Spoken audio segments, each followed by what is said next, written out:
Hey, how's it going, everybody? My name is SockBot, and today I'm doing a bit more catch-up with dreams based on the video that I'll be showing in the background here. There's a link to the full video in the description, but it's rather long, so I figured I'd do a quick summary and give you my opinion on how each of the aspects they show of create mode kind of work and how they hopefully will work in the final game.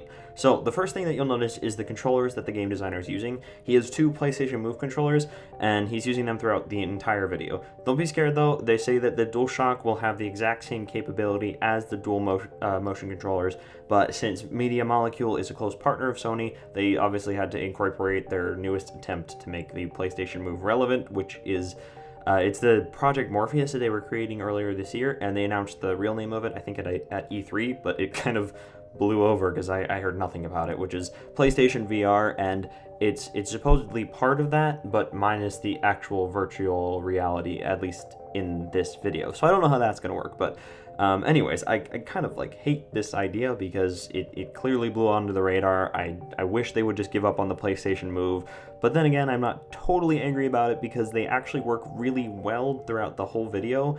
It's not going to be necessary to buy them, obviously, like I said, but it's the only useful use of PlayStation Move that I've seen yet. The gyroscopes work really well for zooming and moving about the stage and for placing the materials, but the guy using the controllers, he flubs like maybe once or twice, but for the most part, they're spot on. It made me think of Trauma Center for the Wii a few years ago, which is actually, that's like 10 years ago now, isn't it? Wow, I feel super old. It was in like 2006. Oh, God.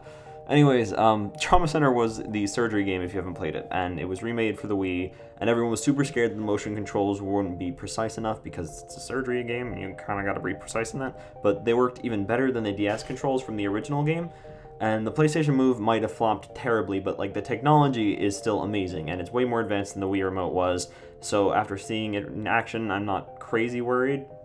There's also a sensitivity option binded to one of the controller's pressure-sensitive triggers, which kind of changes as you move the trigger in and out. That's a bit kinky, but anyways, that'll let you have even more precision if there's actually an issue with the motion controls. There's also the grid, but I'll get to that in a second once I talk about materials. So materials, how material placement works. The way you place down materials is almost exactly like Little Big Planet, but in 3D. So basically, to place a material, you would first create a field on which you will create the object that you're making, and it's basically like a center point that is there only if you want to scale or rotate or copy the object later.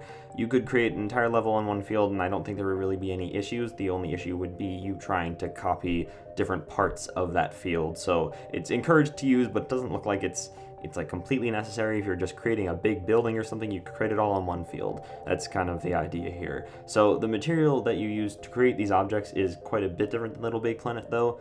According to this, I mean, they're not fully there yet. I'm sure there's going to be more, but there are 20 or so materials, but only in the sense that there are 20 different textures, at least in the build that they're using. So to use them, you select the texture and the color and the shape of what you want to create with, and then you like paint it down using the motion controls. They show one cool thing here where you can like actually spin that shape and then continue to create with it. But I'm not completely sure how that's going to work. He makes a tree trunk here, which looks super cool. But again, it's the creators making it, so I don't know if like us plebes are going to be able to really get into the depth of how much this tool is used for texture and the like. So through the video, they mentioned a bunch of uses for this, like clouds and character hair, and it's pretty awesome. But again, I have a lot of hard feelings for this, thinking it's going to take a lot of tries to get right. So now that was like a lot of information. I'm looking at my notes here. Oh my goodness, that was so many things. But there's still a grid in the game, just like Little Big Planet. So a lot of new information, but some similar things, and that's really nice. But the grid's a little bit different. There is a grid, and it looks super useful for building industrial objects or buildings, but it's not sized like the grid was in Little Big Planet. Basically, it snaps to nearby objects in terms of size and thickness, not the grid itself. So like if you're making a building out of rectangles, it'll snap their sides together as you build it, and it definitely works, and you can see that through the Paris Games Week demo, the library they built, so it should help anybody that has trouble just jumping into a giant empty level with nowhere to start. But I'm way more excited for the kind of organic motion-built structures that they're showing elsewhere in the video. So we get a lot of basics in the video, and the other videos that they put out about the subject, but there's still no real information on the technology in Dreams, which is a bit disappointing. They said during that Paris Games Week that the logic system will work a lot like Little Big Planet, but we haven't really seen much yet other than like the lever that they use in that video, and they haven't shown off any physics or anything, so I'm getting a little bit nervous in that respect.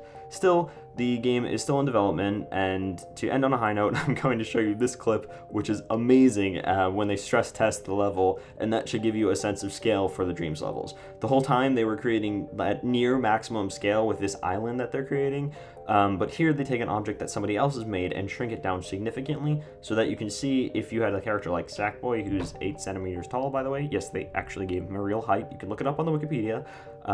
If you take on the wiki, oh god, sound like an old man. Well, if you take Sackboy basically and put him into this level, which they said like when they were zoomed out all the way, it was about like a 10 by 10 by 10 kilometers cube, well, you're gonna have a crazy long level. And if what they were saying about the creation limit is true, you could fit 10 levels of this size in the same dream without going over the limit, but make the playing standard zoom very far in, and a level could go on for literally hours.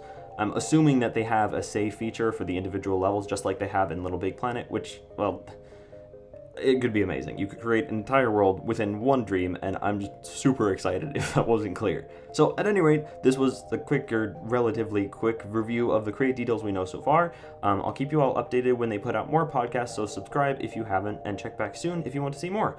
Thank you all so much for watching, and I will talk to you soon. Bye!